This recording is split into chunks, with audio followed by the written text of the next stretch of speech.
Hello, honorable members of the clan. So, guys, I know we haven't seen each other in a second because the knockout thing I got.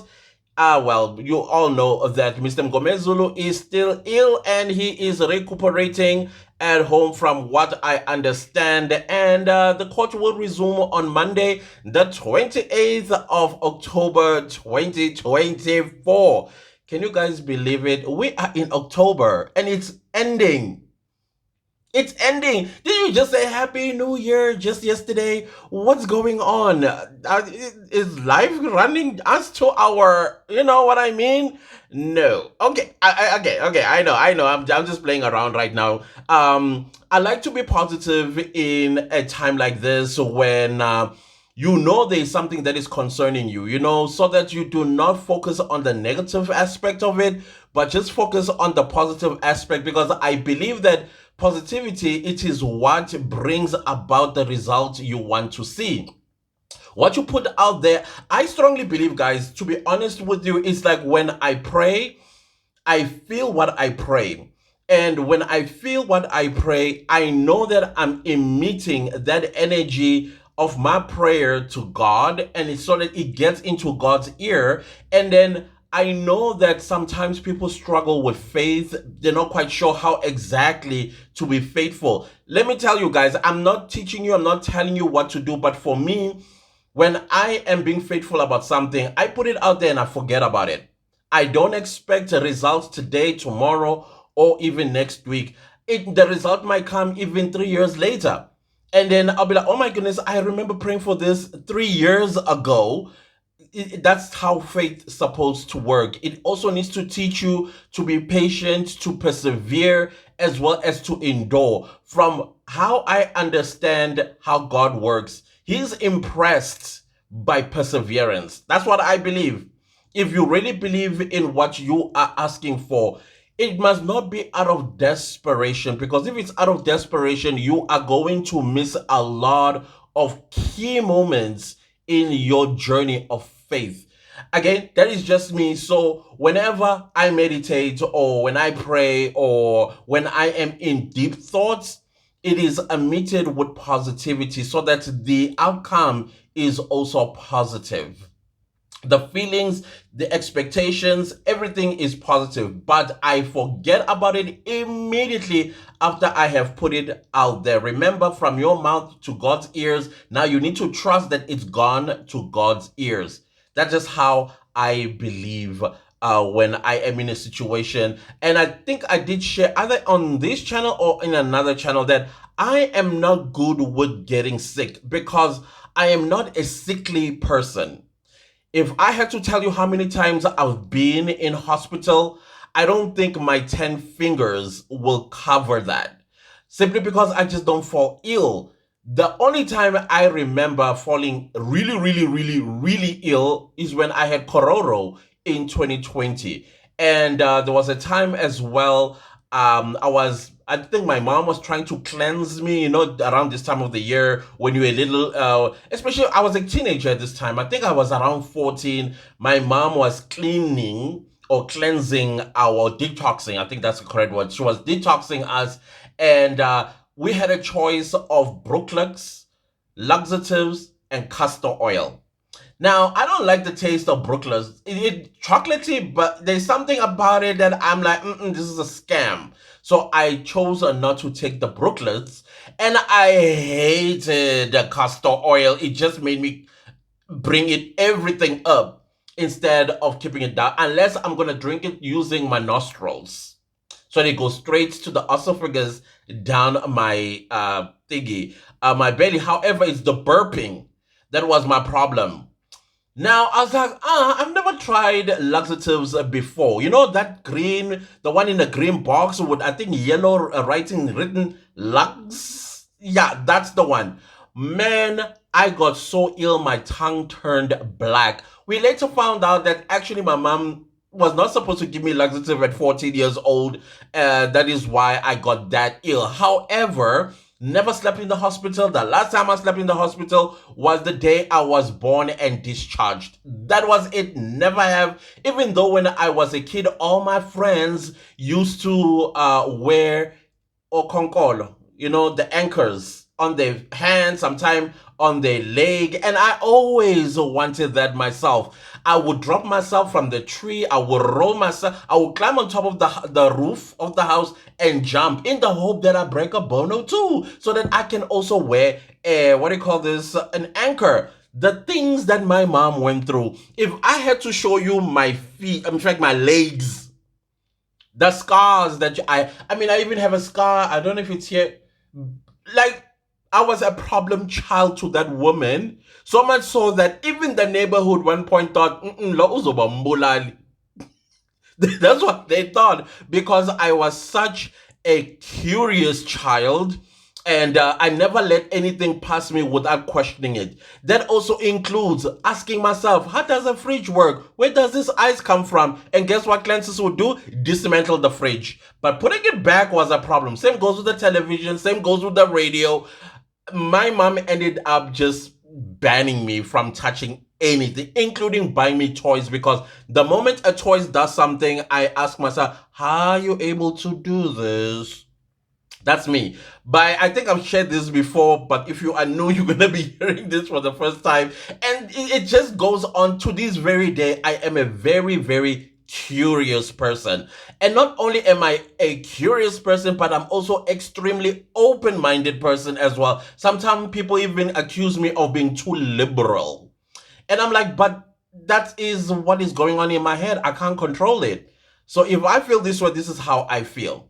And if you need my support in something, except that if it's a crime, I will not support you. And if anything that is going to cause pain and suffering, I'm not going to support you at all. But if it's other things that I think are going to build you as a person, or trust me to have a conversation with you, then definitely you and I are going to be best of friends. That is why I'm a best secret keeper.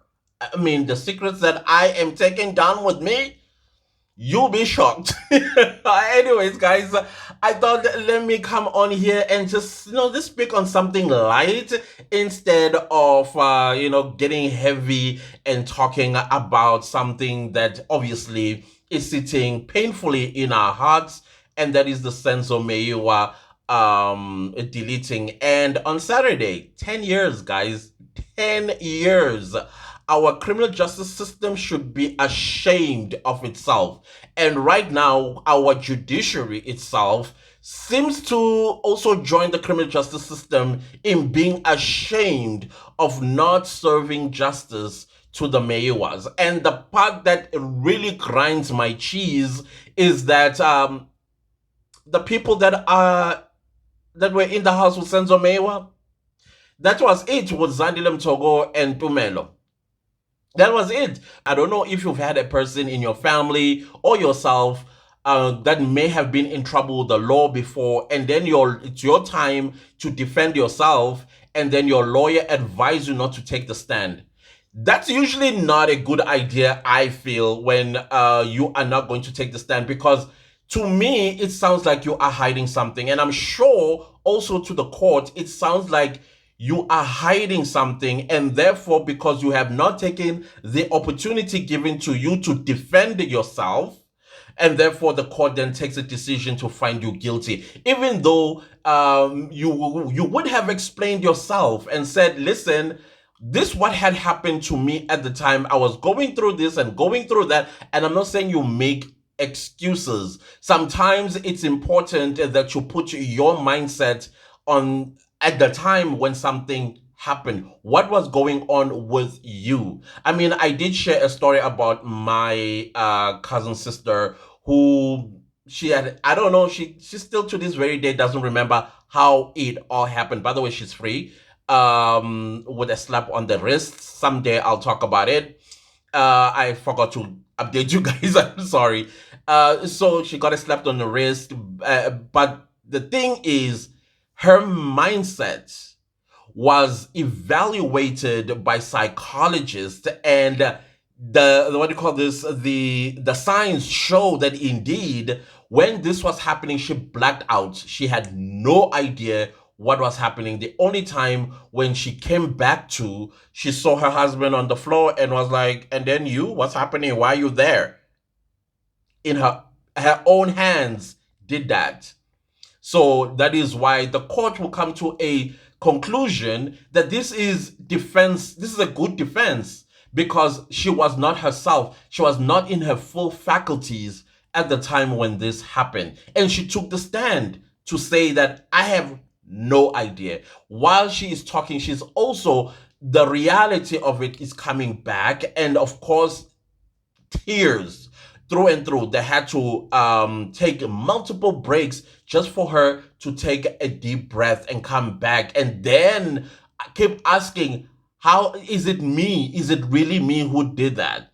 So sometimes the point that I'm trying to make is the people in the house themselves, they need to come to the stand and tell us what was running across their mind at the time. Especially, we are afraid of this, and that, or whatever the case might be. Take the stand. Okay, fine. Take the stand without then saying you've been threatened or you've been paid or whatever the case might be. But take the stand and tell us what happened on that day so that we have a consistent story that's being told. Already three eyewitnesses that were in the house with Senzo Meyiwa are giving three different versions of what happened on that night of the 26th of October 2014. So now you're going to have 5, 6 more that will also have their own version of the story.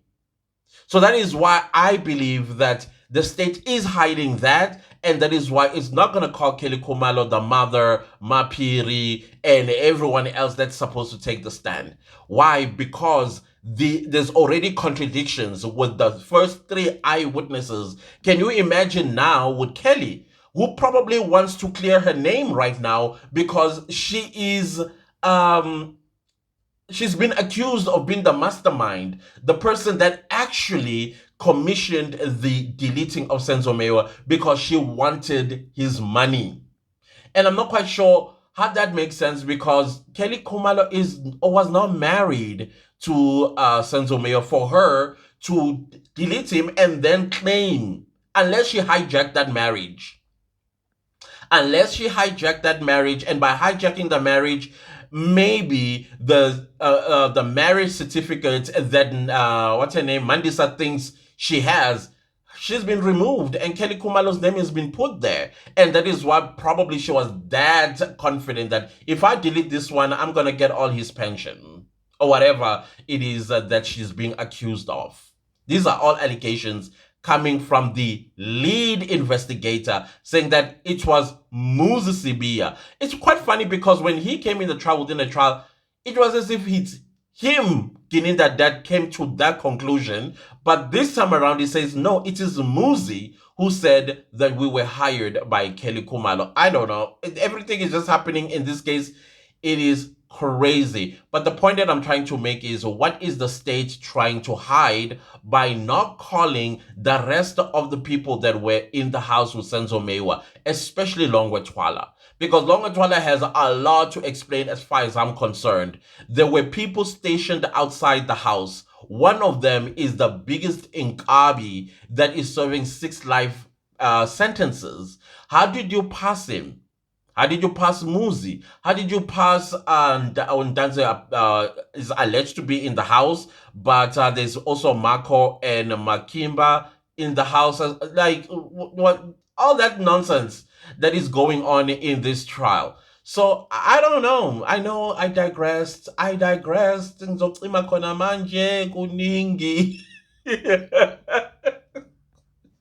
Yeah, so guys, I thought let me just come on here and let you know that, hey, I'm still here. Oh yeah, the last thing that I want to say, there are people that are sending me emails apparently. Guys, I am not in charge of my emails right now. I think I did share with you that how well, Mr. G and them are trying to get at me, and they are using emails by sending emails so that when I open the email, they can find where I am, type of situation. So please, if you send me an email and I'm not responding, I'm not ignoring you. I'm just being advised by my security not to open the emails.